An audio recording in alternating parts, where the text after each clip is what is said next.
मम्मा, हम कहाँ जा रहे हैं?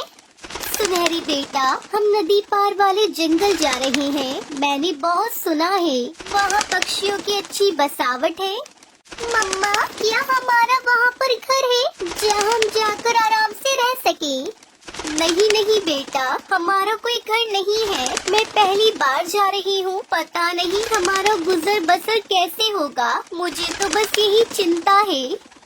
ऐसी बातें करते हुए दोनों माँ बेटी नदी पार वाले जंगल पहुँच जाती है। टुनटुनी चिड़िया दूर से देखती है तो उसे एक ढाबा दिखाई देता है जिसके मालिक दो कौवे पति पत्नी थे।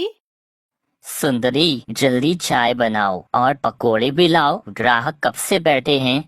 बस 2 मिनट में बनाती हूँ, आप जल्दी से दूध लाएं। आज का सारा दूध खत्म हो गया है।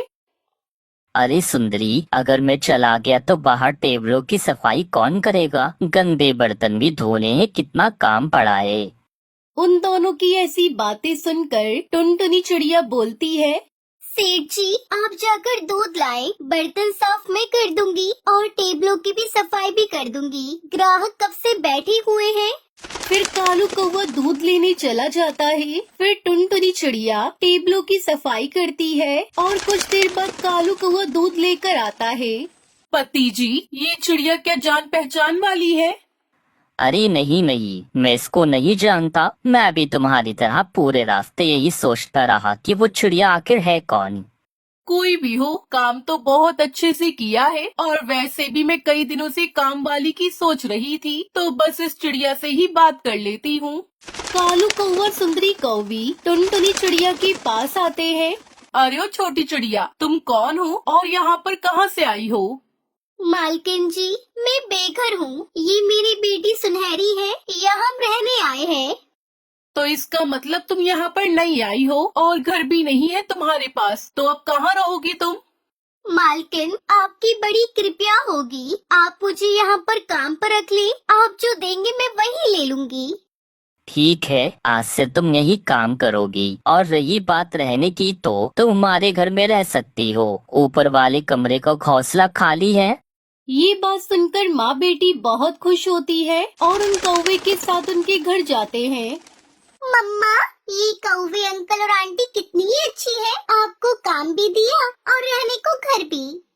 हाँ बेटा, मेरी सारी चिंता पल भर में दूर हो गई। ये सच में भले पक्षी है। कालू, मैंने कई काम वालियों से बात की है, सब 12-12 हजार मांग रही थी और टाइम 9 बजे से 5 बजे तक। सुंदरी, हम इस टुनटुनी चिड़िया को 3,000 रुपए ही देंगे और सुबह होते ही काम पर ले जाएंगी। और हाँ, रात होने तक खूब काम करवाएंगी। अच्छा हुआ जो ये चिड़िया हमारे पास आई, कहीं और चली जाती तो न जाने क्या होता। इस तरह से कालू और सुंदरी भी बहुत खुश होते हैं। सुबह हो जाती है। कालू कौवा टुनटुनी चिड़िया को अपने साथ ले जाता है। चिड़िया, मैं बाजार से सब्जी लेने जा रहा हूँ। तुम मेरे लौटने तक दुकान में झाड़ू पोछा सब कर देना। ठीक है सेठ जी, मैं सब कर दूंगी, आप चिंता न करें। फिर कालू कौवा सब्जी लेने चला जाता है और टुनटुनी चिड़िया अपना काम शुरू कर देती है। इस टुनटुनी चिड़िया की बेटी काफी देर से खाली बैठी हुई है, उससे भी थोड़ा काम करवा लेती हूँ। अरे ओ सुनहरी बेटा, जरा नीचे तो आना। सुंदरी कौवी सुनहरी को नीचे बुलाती है। वो तो एक ही आवाज में नीचे आ जाती है। सुनहरी बेटा, मैं लेट हो रही हूँ, ढाबे पर भी जाना है और देखो घर का काम कैसे फैला हुआ है। क्या तुम ये सब कर दोगी? इस घर को साफ कर देना। ठीक है आंटी जी, मैं सब कर दूंगी, आप जाएं। फिर सुंदरी कौवी घर से निकल जाती है। सुनहरी पूरे घर में झाड़ू लगाती और पोछा लगाती है। वो बुरी तरह से थक गई थी क्योंकि सुनहरी को ये सब काम करने में 2 बज चुके थे। शाम हो जाती है। टुनटुनी चिड़िया जब घर आती है तो सुनहरी चुपचाप अपने घोंसले में लेटी हुई थी। अरे सुनहरी बेटा, आपकी तबीयत तो ठीक है ना? तुम तो इतनी जल्दी कभी नहीं सोती। नहीं माँ, मैं बिल्कुल ठीक हूँ, मुझे बस नींद आ गई है। अरे वाह कालू जी, हमारी तो लॉटरी लग गई। अब हमारे घर के काम की भी चिंता खत्म, क्योंकि आज घर के सारे काम वो सुनहरी करेगी। हाँ सुंदरी, ढाबे पर भी मजा ही आ गया। लग ही नहीं रहा कि मैं काम करके आया हूँ। सारा काम तो वो टुनटुनी चिड़िया कर लेती है।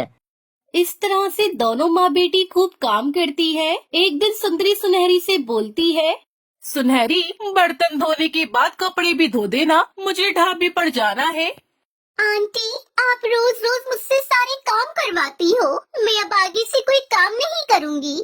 तेरी चोंच नोच लूंगी। जो एक बार और बोला तो ये घर क्या तेरे बाप का है जो तू यहाँ फ्री में रहेगी? अगर काम नहीं करोगी तो तुम माँ बेटी को घर से निकाल दूंगी, फिर भटकना यहाँ वहाँ।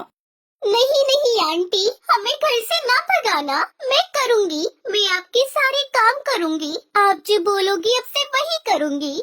इतना बोलकर सुनहरी कामों पर लग जाती है। सुंदरी उससे बहुत काम करवाती। लगातार काम करने से सुनहरी दुबली हो गई थी। एक दिन सुनहरी की हालत बहुत खराब थी। टुनटुनी चिड़िया वैद्य को बुलाती है। देखिए चिड़िया, छोटी बच्ची से काम बिल्कुल ना करवाएं, पौष्टिक पौष्टिक भोजन खिलाएं, इतनी कमजोर हो रही है आपकी बेटी। वैद्य जी, पहले तो ये स्वस्थ थी, पता नहीं अब ये दिन पर दिन कमजोर क्यों होती जा रही है। मैं तो इससे कोई काम भी नहीं करवाती। सुनहरी बेटा, आपको कोई चिंता है जो आप अपनी मम्मा को नहीं बताती? चलो अब सब खुलकर बता दो, तुम्हें कुछ नहीं होगा। मम्मा से कुछ भी नहीं छुपाते बेटा।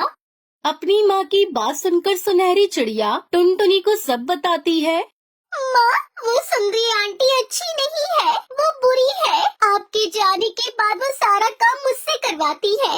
एक दिन मैंने मना कर दिया तो बड़ी बड़ी आंखें दिखाकर मुझे डरा दिया और फिर घर से निकालने की भी धमकी दी, इसलिए मैं चुप रही माँ। हाँ बेटा, आप सही बोल रही हो। वो अच्छे पक्षी नहीं है, उनको किसी पर दया नहीं आती। उन्होंने बस हमें अपने फायदे के लिए घर में रखा है। हम आज यहाँ से चले जाएंगे। टुनटुनी चिड़िया अपना सारा सामान बांधकर कालू कौवे के घर से जाने लगती है। अरे ओ टुनटुनी चिड़िया, कहाँ जा रही हो तुम? सुंदरी मालकिन, मैंने अपना घर ढूंढ लिया है, इसलिए मैं जा रही हूँ। लेकिन टुनटुनी चिड़िया, तुम काम पर तो आओगी ना? नहीं नहीं मालकिन, अब मैं काम पर नहीं आऊंगी, अब मैं चलती हूँ। इतना बोलकर टुनटुनी चिड़िया अपनी बेटी के साथ वहाँ से चली जाती है और टुनटुनी जंगल में जाकर अपना फलों का घर बनाती है और उस फलों के घर में अपनी बेटी सुनहरी के साथ खुशी खुशी रहने लगती है।